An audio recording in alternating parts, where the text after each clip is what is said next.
Join us today as we discuss Unitrans' innovative approach to supply chain solutions, its commitment to safety, and its vision for the future.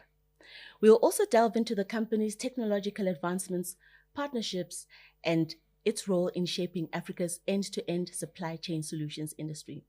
And here for the conversation, we have Edwin, Carli, and Gordon. Welcome.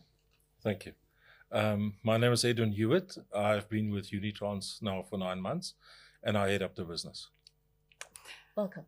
Thanks, Nobantu. I'm Carli Venter. I head up strategic sales and marketing for our business. Thank you, Carli. Hi, nice to be here. My name is Gordon Ballentine, and I head up solution design for Unitrans. Thank you, Gordon.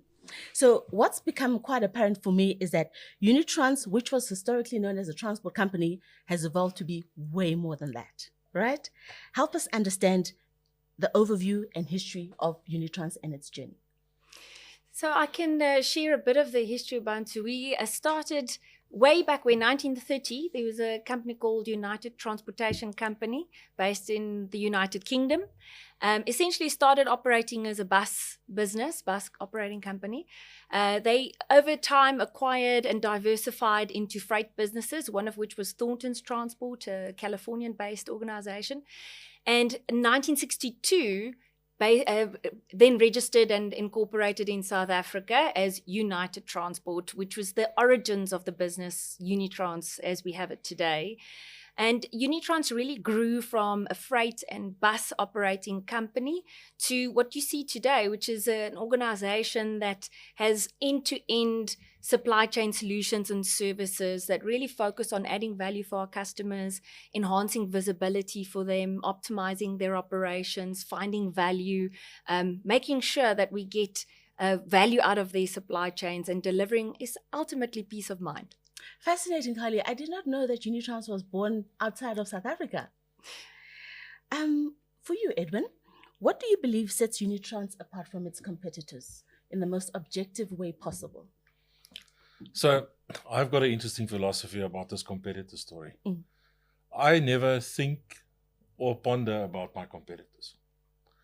I have this philosophy that if we as an organization do the best we can for our clients, we will differentiate ourselves and set ourselves apart from the competitors. As long as you've got a clear plan, we have great people in the business, which I've now gotten to know at all levels in the business, and we execute that plan with precision, we will be what we want to be. Excellent, Sam. That sounds like a good plan. And in terms of industries, what does your coverage look like? So we cover a very diverse range of industries. Firstly, we operate in the mining industry. On mine and off mine, we do work for the mining companies. We have blue chip clients like Rio Tinto, Kamakau Copper Mine in Mqulwana. Then we have a leading passenger business that operates more than 1,000 passenger vehicles, and we transport 12 million people a year. Wow. In South Africa. On buses, on passenger buses. All sorts of buses. And that business has also now grown to a managed services business where, like My City in Cape Town and Go George, we manage the service on behalf of them. And Bonjanala in the Northwest, we are service provider there, and we operate the Gauteng buses on behalf of Gauteng. So it's a really large, very well-run business that's established in South Africa, a leading business. And then we have a leading business in petrochemical and chemical transport. We have more than 1,200 trucks that operate on the roads in South Africa. We do work for the major oil cos, and we do work for Sasol and large chemical companies like that, where we distribute the goods. It's a very complex environment to operate in. Health and safety is of highest standards because of what you carry on you, and it's an established business that's continually growing. Also the leading business in South Africa doing that.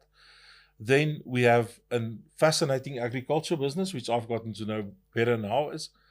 And the best example to explain that business is I was in a sugar estate in Mozambique a couple of weeks back. It's an 18,000 hectare sugar estate, and everything in front of the mill we do. We even geomap the fields. We plow the fields. We plant the sugar cane. We cut the sugar cane. We're on load cells. We have operators that optimize the loading. We do everything on that sugar estate except the crushing. And we do that for all the major sugar producers in this region. We do it for Lovo, we do it for Dongard, and we do it for RCL. I did not know that. So it's a substantial business.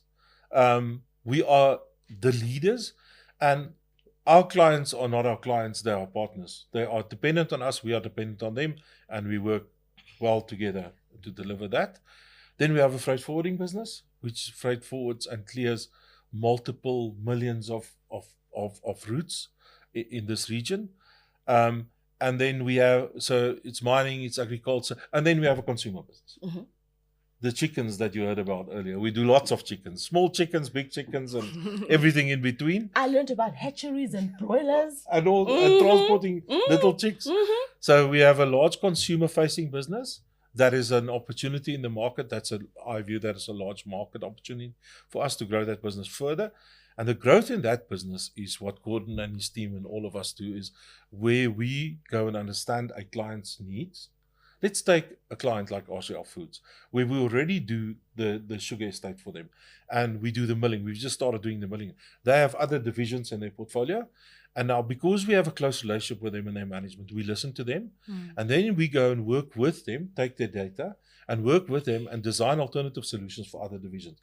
So we grow our business within an existing partnership and within an existing client relationship.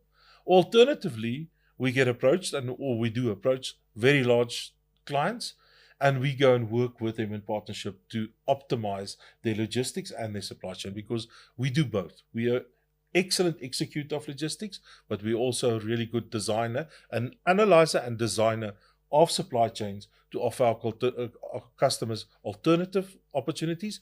And all of this is premised on we want our customers to be successful. Edwin, what a stunning elevator pitch. Very nice. I like that.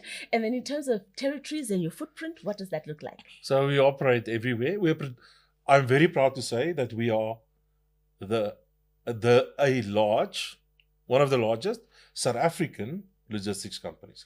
We operate a large portion of our footprint is in South Africa, but then we operate in all the SADC countries, and we go as far as Tanzania, Zambia, and we operate in all those countries. And outside of South Africa, it is mostly mining and sugar that we do. Very nice. Gordon, this one's for you.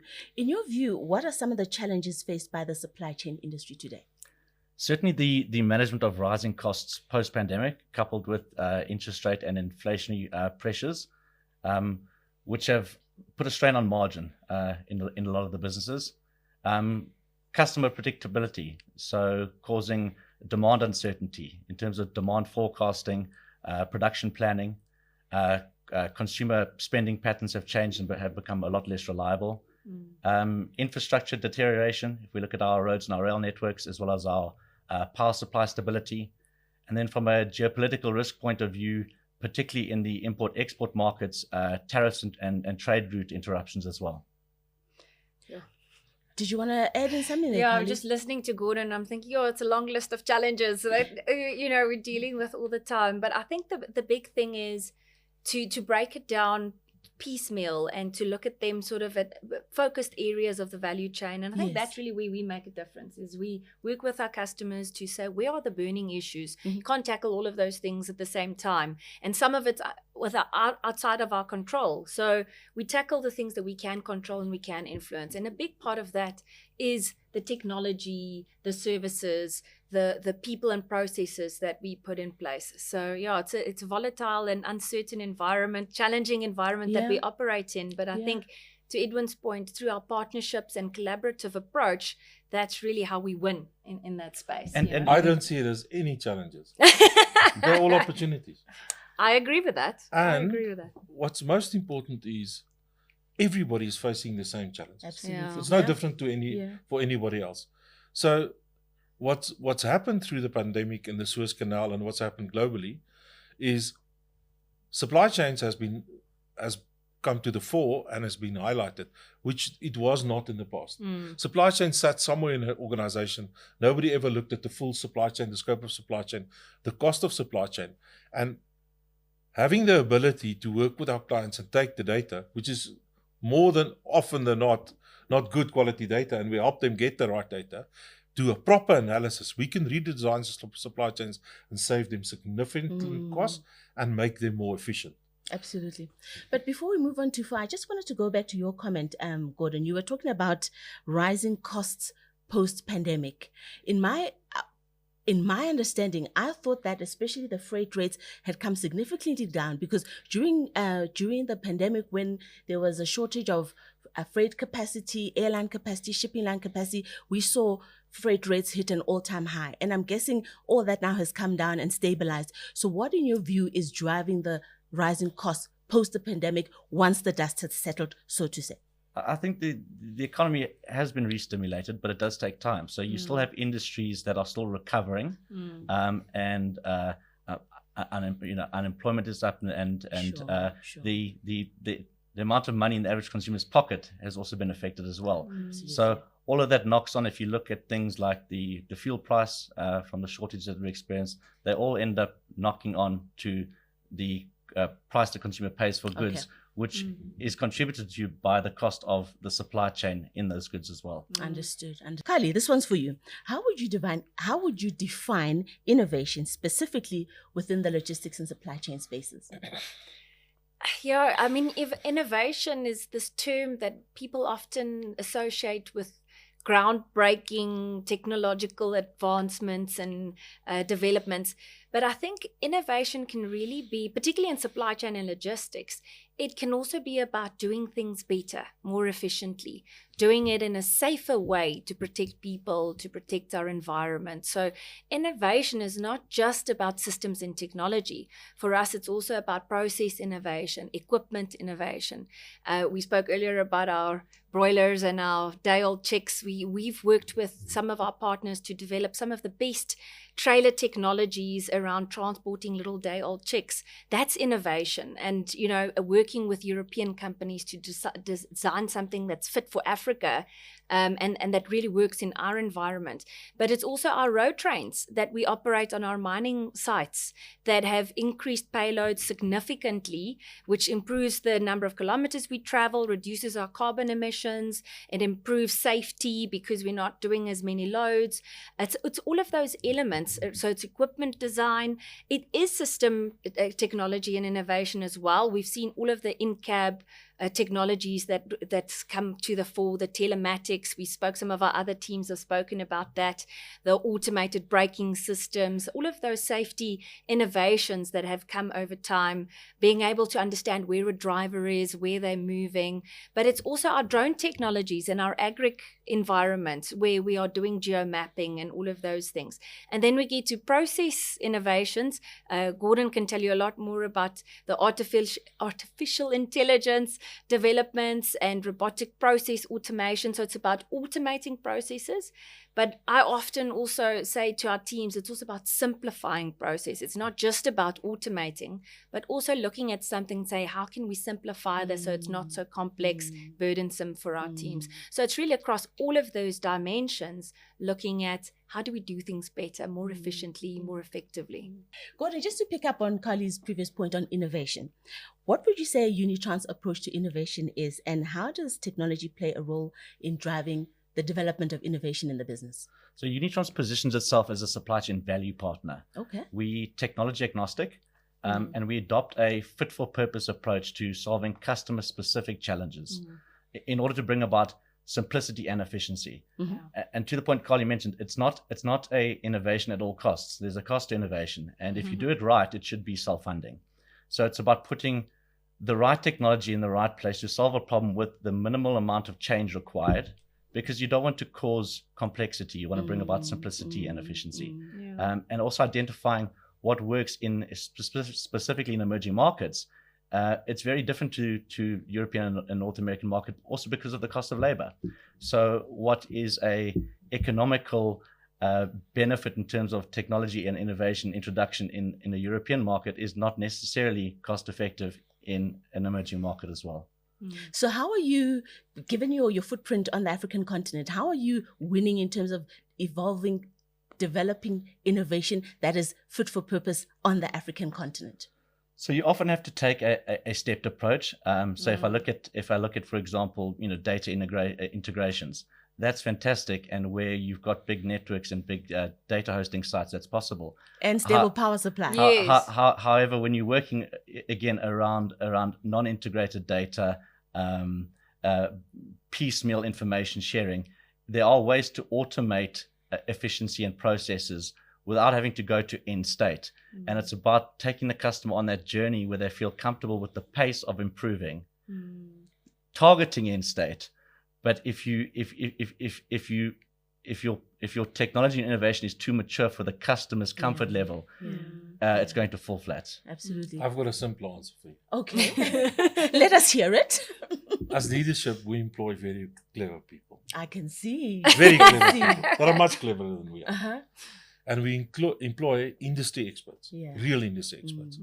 So when we then look at an industry and we have industry experts and we have all these clever people, we come up with things. You don't know what you don't know. Our clients see what they see and they do what they do. And if we have these experts and we have these clever people, we come up with alternative solutions and we go to our clients and we make their lives better by offering these alternative solutions. So it's about who you employ. Absolutely. So if you look at some of the clever solutions that have been deployed in your environment, which is the cleverest one?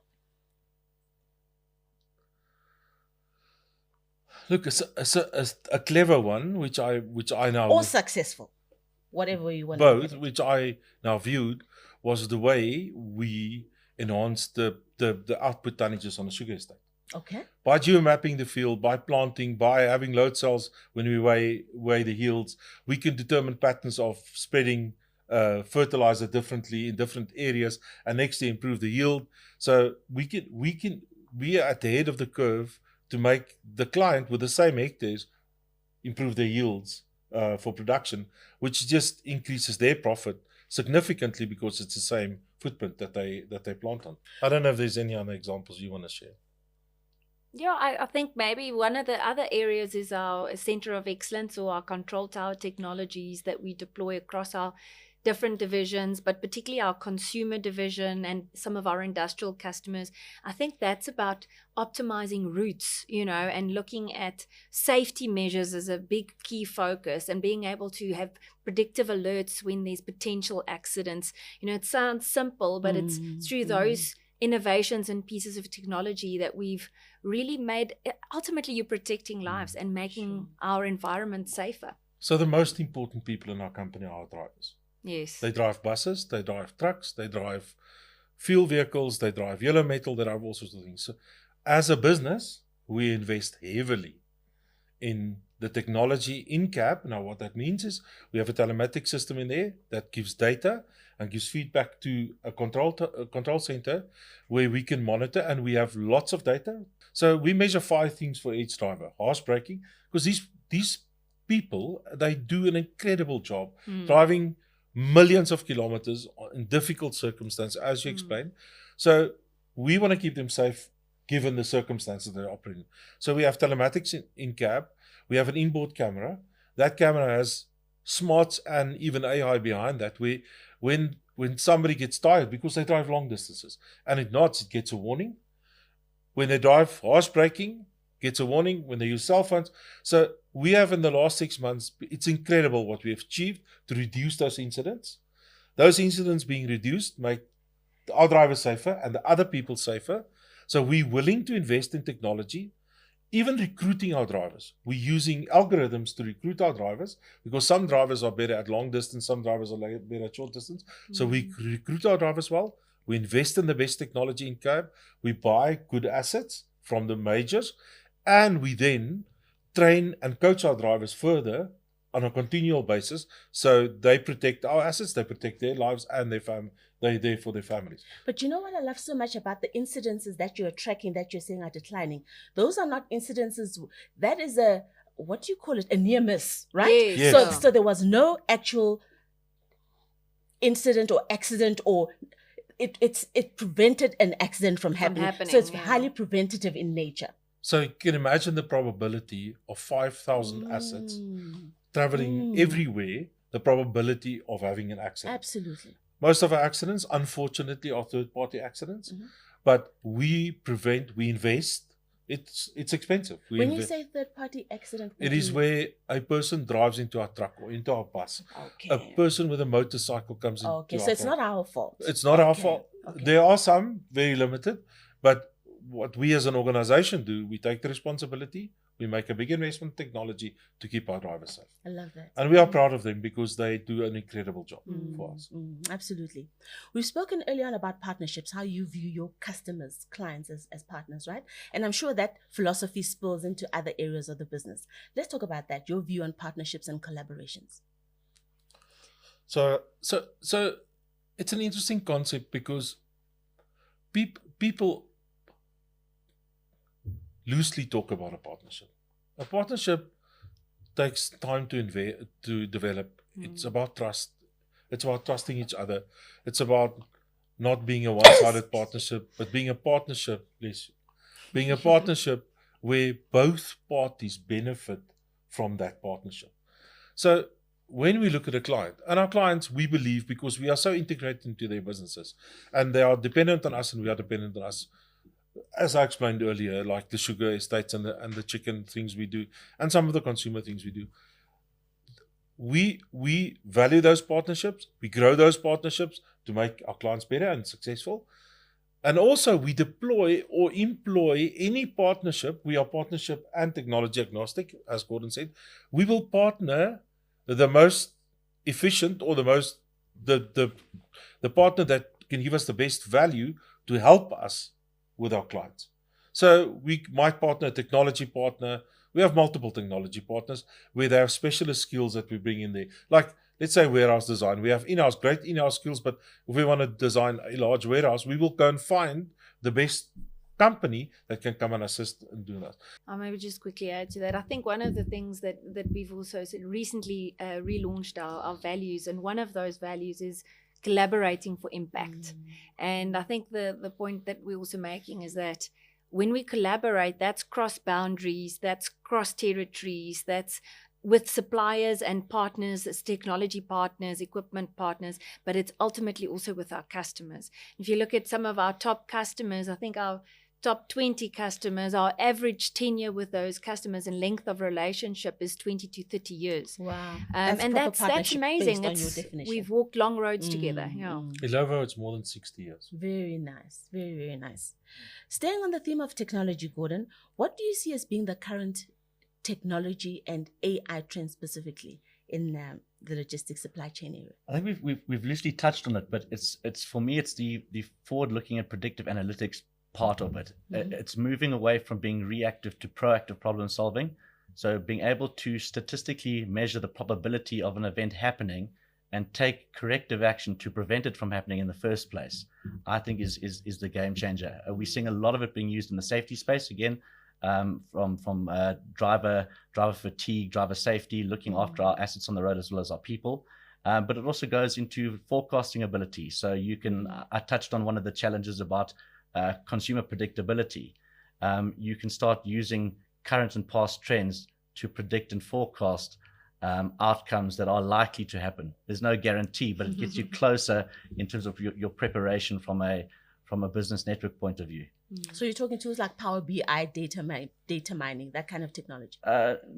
Data mining, yes, but using particular patterns. So I'll give you an example that Edwin touched on. If you look at the driver fatigue, if you go back and look at tens of thousands of data samples of where drivers fallen asleep, there are typically 3 to 4 behavioral indicators that happen before that.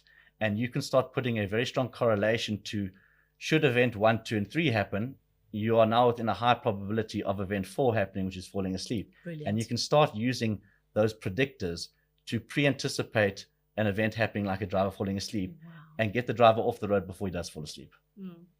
But I want to share an interesting statistic, about the clever people we employ. Yes. We have one of our colleagues, Alex Enver, is doing a PhD in supply chain on the sustainability side and alternative fuels. So it's very, very clever. Okay. He attended a conference where we had a German university and South African University of Stellenbosch have a joint conference. And very interesting statistic which blew my mind is that 64% of supply chain interventions is still human. Okay. It's a large percentage that's still human. Uh-huh. The rest is technology, systems, and interventions. So the human factor in supply chain is a large factor, and I don't think it can ever go away because of the complexity and diversity of what you do with every different supply chain. If you think of how the supply chain world has changed from going to buy your own groceries to last mile delivery or 60/60, that whole supply chain, and that's a permanent shift. Last mile and e-commerce is a permanent shift, but the human factor will always be present in supply chain. You know, that's so reassuring, because a lot of people's angst around adopting AI is that it's taking away people's jobs and the human interaction. It can only, in my mind, it can only take away repetitive things or things where you have large data where you do some predictive work on that. But there's still a lot of work that requires a human to do. And I think from the human side, another way to look at it is to rather take mundane repetitive work away and repurpose that resource to be more productive and do more strategic work that impacts the bottom line more effectively. So it's not about replacing people, it's about allowing people to more effectively utilize their time to better use. Gordon, that makes so much sense. Coming back to you, how would you say that you have used the innovation and technology to evolve from the traditional transporter that Unitrans was many, many years ago to the super clever organization you are now? So the industry is an industry in transition because of what has happened. And people looking at the industry, our clients looking at their supply chains, and we looking at supply chains, have realized we need to employ data, technology, systems, and control in that environment to make it more efficient. So it's a natural evolution of this industry. And, you know, it's happening globally, and there are global companies and other people in the world that's doing the same thing as us. People have different focus areas, but it's an evolution of the industry that's led us to this place where we have to use data and analyze data and design alternatives. Excellent. Edwin, you've touched a lot on safety in the context of driver safety and preventative and telematics, etc. But Carli, I'd like us to come back to you and ask you to tell us about Unitrans' safety journey over the years. How has this evolved? Obviously going broader than just with the trucks, because organizations far bigger than that. Yeah, I think our safety journey has really, it started with our customers' requirements, as most of our solutions do, is we start with our customer, their needs, their requirements. And because we operate in mining and petrochemical and a couple of very dangerous, high risk, high safety focused industries, that's really where our journey essentially started, with focusing on those minimum requirements and making sure we comply, making sure we have all the accreditations, whether it's ISO accreditations, other safety accreditations. But I think the way we've evolved over time is to say that safety cannot just be checks and balances, certifications and accreditations. It must be part of your culture. It must be part of your DNA. It must be lived throughout your organization. I think what we've learned over time is really to make sure that it is communicated, talked about, discussed, and understood by each person in the business. Education and training is a big part of that. We've got our UniDrive training program. We're so proud of that program. It's a TITA, Transport Education and Training Authority, that accredited, and that program focuses a lot on safe driving behavior, safe operating practices, and that's also yellow equipment, that's also in a warehouse facility. It's all of those components, and so the journey has really been to focus on from within rather than focusing on the requirements from without. Sure. Yeah, I love that. Thank you. Edwin, how would you say that Unitrans leadership demonstrates a commitment to safety from the top down? How do we make sure that that message cascades to the organization? So safety, discipline, accountability, all these things are part of the culture of an organization. And we have been transforming the culture for the last period. And it starts with us as a leadership team. So we have developed a ways of working where we set the example on many of these things as a leadership team. We have now rolled out a new set of values in our organization. And all these changes leads to a a behavior of employees, a behavior of the leadership of the company that sets the example to behave differently and behave responsibility. It goes for everything. It goes for safety. It goes for ESG. I'm very proud to say that this morning preparing for this, I saw the graphs. In the last year, we have reduced our carbon emissions by 17% by using new technology trucks, by being more efficient with what we measure, by stopping harsh braking, stopping acceleration. So, we're proud of that. And, leadership must live that. They must set the example, and then the organization will follow. Excellent. This one's for you, Gordon. In terms of how you've spoken a little bit about when you were giving the example about how before a driver falls asleep, there are 3 indicators that could indicate that there's a risk about to happen. Could you give us a much wider view on the typical types of risk assessments that would happen in other parts of the business? So in terms of network risk assessments, we at Unitrans do route risk assessments. So part of our risk team physically go and drive all the major routes that our truck drivers drive. Really? And they do that so they can see the conditions of the roads. They can look for nearby hazards. So, for example, are there parts of a journey where there's foot traffic close to a road, housing, settlements close to a road, bridges, rail crossings, and those routes get signed off as pre-approved routes. We also look at high-risk areas. So the beauty about having so many vehicles on the road is we start generating our own hotspots in terms of where are vehicles getting hijacked, where are robberies occurred, and we're able to identify those as no-go zones. And we have pre-approved routes that have been signed off, and obviously they have to be revisited periodically to make sure that our drivers are driving on a road that is safe for them as well as the citizens that occupy the road and the shoulders of the road as well. I don't know if there's anything more you can do to show your drivers how much you care, because I don't know how many other organizations do this kind of stuff, actually mapping it out, identifying all those hazards up front. That's absolutely amazing. So what kind of safety innovations have come out of doing exercises of this nature? Look, like anything in life, the results speak for itself. If you look at the 5 measures we do, we have taken those from material to virtually nothing in the last 6 months. So, measuring harsh braking, following distance, speeding, events, cell phone usage, and not wearing safety belts. All of those have come down to normal levels, which is like minute levels, 1 or 2 incidents. I get the report weekly. I comment on the report. Okay. And we as a leadership team are all in this. And we communicate. We have active communication programs with the drivers. And we have a WhatsApp communication tool that we can talk to them, all of them, at the same time, because they spread all over the continent sometimes. And we have to have the ability to communicate with them. That is so amazing. And then do you have any initiatives that recognize employees that are doing the safe things or the things that they're supposed to do?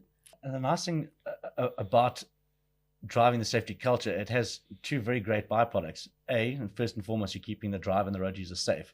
Secondly, economical driving is cost-effective driving, so you're making the business more profitable. And thirdly, it's green driving. So the more economically you drive, the less impact you're having on the environment. Exactly. So you're looking after the people, the environment, as well as the company's bottom line as well. Absolutely. I think some organizations tend to, there's always the catch between the carrot versus the stick approach. And it's seeming like Unitrans is winning in terms of the carrot approach, but also because the leadership is living those values. You spoke about how you look at those safety reports and you comment on them. So everybody knows that Edwin is looking at that and Edwin lives that and Edwin cares about it. So best I, live the values myself too. Yeah? Yeah. Did I summarize it nicely, Edwin? Thank you. Let's look at the future then. What do you think going forward are some of the most valuable lessons you've learned as an organization or maybe even in your own individual roles that have informed how you are seeing the future for Unitrans? When we joined as a leadership team, we set ourselves a very ambitious target. We have a very ambitious target in time to be significantly larger than we are now. So it's very ambitious. We took that ambitiousness that we had and we converted that into a very clear strategy. I have now communicated that strategy at all levels in our organization on multiple occasions. And I've allowed people to have a look at all the detail There's no editing. That strategy we've converted into 8 major work streams, which informs the next 2 years of growth in our business. As I said, I found great people in this business when I came here, which is hugely beneficial at all levels in the organization. Very passionate people, very loyal people to our business. So we've showed them those 8 work streams, and we own and live those work streams. So if people in the company own it, we've also seriously turned ourselves towards our clients. We've always been client-centric, but not purposefully. And we've done that now. So we look at our clients, we put our business first, and all our functions, which we all are part of, sit behind the business. And we've helped our businesses that face the clients to become the best they can potentially be. We also, we are not inwardly focused only and believe we have all the answers and we have all the technology. Like we commissioned with an external party a full assessment of our own supply chain. You don't see the outside. So we are busy with exciting things. We're driving a new culture. I can feel it. I go around the business a lot and I see lots of people. I go and visit the farms. I go and visit people. I even speak to drivers on the road. Other day I drove to Mqulwana and I found a driver next to the road at Skilpadsnap gate where we were passing through the gate. And I knocked on his door and he sort of looked at me with astonishment. Did he know who you were? No, he didn't initially. But this guy was polishing his shoes. He got out of the truck and he was just perfectly neat. His truck was perfectly neat. And I was so proud of him. And I had a discussion with him and I told him who we are. So if you care about your people and people believe there's a future, because people need hope. And if there's a plan, we execute a plan, we grow. And I must say, since in the last sort of 6 months, financially, we've been doing well. Compared to the rest of the market, we're doing well. And we have a shareholder cup, which is a listed business. And our shareholder is now comfortable and happy with us as a business because the results are there. And then if people have hope and they're excited about the future, then the whole momentum in the organization changes. And that's what we're driving at the moment. Absolutely. You've painted a very compelling vision of the future for the next 2 years. We still need to think about potential challenges in the future. What do you anticipate those to be? And how might you try and ring fence or mitigate or offset those risks? Look, I think the challenges, Gordon described some of those challenges. There are structural challenges in this country and in the countries we operate in. They're real. But as I said, they're the same for everybody. So we must find a solution for that. And that's what we do. I think I say to you, I have more hope for South Africa than I've had in a long time. I really have hope. I believe that. And I believe if this can hold, people will believe more and will stop complaining about everything and we'll all start doing something to help. If we as a business can grow and we can employ more people, we contribute to this country by employing more people and growing our business. So the challenges are there. The challenges are tough, but we're innovative and we must find solutions to all those challenges. Parting shots from you, Gordon? There are challenges. One must be realistic about acknowledging them. You've got to understand that there's no point in ignoring them, but they do present opportunities because they're there for everyone. So the businesses that are able to adapt to them, and adaptability is a big thing playing in these emerging markets. If you're able to adapt to the challenges that you face, identify them, plan ahead, there's room to grow here. It's a big market, and it's looking for someone to find ways around problems. Thank you, Gordon. Thank you, Carli. Thank you, Edwin. Thank you to you. Unitrans has a strong history of innovation and technology adoption. The company has evolved from a traditional transport provider to an end-to-end solutions company by leveraging technology to optimize operations and improve services. Thank you for listening to this episode. Be sure to listen to the full Make It Happen series, and these episodes can be found on Unitrans' YouTube channel, Apple Podcast, and Spotify. Please subscribe to the YouTube channel, comment, like, and share with a friend.